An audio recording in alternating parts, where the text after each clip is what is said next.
C'est parti pour la fameuse boucle for. Donc on va voir ensemble ce que c'est. Juste avant, dans notre boucle, on va utiliser une certaine syntaxe que je vous explique en dehors de ça. Let nb est égal 50. Ok. Comment on fait pour ajouter 1 à nb ici? On fait nb est égal nb plus 1.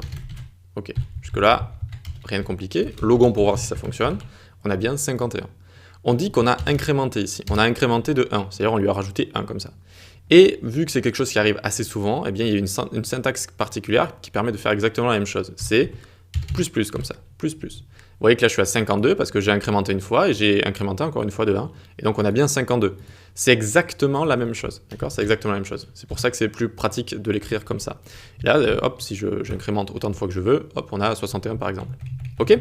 Donc ça, c'est incrémenté et vous l'aurez deviné. Et également décrémenté, d'accord? Pour faire moins comme ça, et donc à chaque fois ça va faire moins 1 directement. Ok?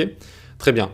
Malheureusement, on ne peut pas écrire moins 10 comme ça ne fonctionne pas, d'accord? Donc on a juste décrémenté et incrémenté. Nickel. On va pouvoir passer à notre boucle for, et vous allez comprendre pourquoi c'est sympa.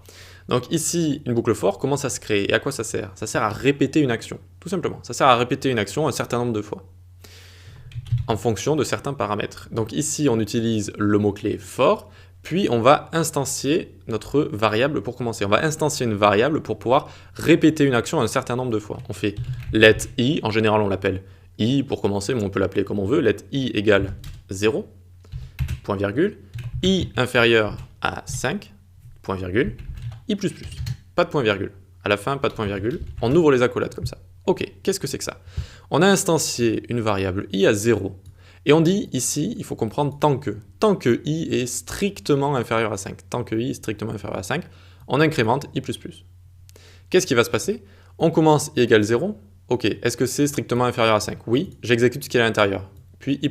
Ok, donc i sera égal à 1. Est-ce que c'est strictement inférieur à 5? Oui. Hop, j'exécute ce qui est à l'intérieur. i++. i égale 2. Tac, j'exécute i++. Tatati, tata. Ok, ça fait une boucle comme ça. Et on va pouvoir effectuer des actions. Par exemple, ici, je vais loguer. Notre variable i. Alors, ce qu'on va faire, on va utiliser les backticks. Tac, on va écrire var i plutôt est égal à, et on fait $, on ouvre les accolades, i. Alors, je dézoome un cran comme ça, et voilà. Donc, var i est égal à, et donc est égal à notre variable i juste ici. Et regardez, je dézoome là, et qu'est-ce qu'on a? Var i est égal à 0, 1, 2, 3, 4. Qu'est-ce qui s'est passé ici? Eh bien, pourquoi on ne va pas déjà jusqu'à 5? Parce que i est strictement inférieur. Donc en fait, c'est logique. On démarre à 0. Est-ce que c'est inférieur à 5? Oui, ça reste inférieur à 5. Donc tant que i est inférieur à 5, on console log. Tac. Ensuite, ça passe à 1. Ok, c'est inférieur, on console log. i++, tac, tac, tac, i++, etc., etc. Et donc on arrive bien donc de 0 où on démarre jusqu'à 4, sachant que c'est strictement inférieur à 5. On aurait pu mettre ici inférieur ou égal, par exemple. Et à ce moment-là, oups, tac, on aurait eu jusqu'à 5 ici. D'accord? On aurait eu bien jusqu'à 5, de 0 jusqu'à 5 comme ça. Super. Est-ce qu'on est obligé d'écrire i++ ici?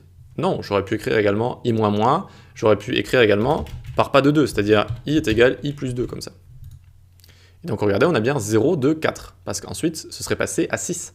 D'accord? Ce serait passé à 6, et donc 6 aurait été, ce ne serait plus inférieur ou égal à 5, on serait au-dessus de 5. Voilà, tout simplement. Voilà pour une boucle for basique, ça sert à répéter des actions en JavaScript, donc un certain nombre de fois par rapport aux paramètres qu'on va lui placer juste au-dessus ici. Alors vous inquiétez pas, on va les utiliser, les boucles for, et on va voir qu'il en existe d'autres types également qui sont apparus récemment. Donc on va voir ça dans la prochaine vidéo.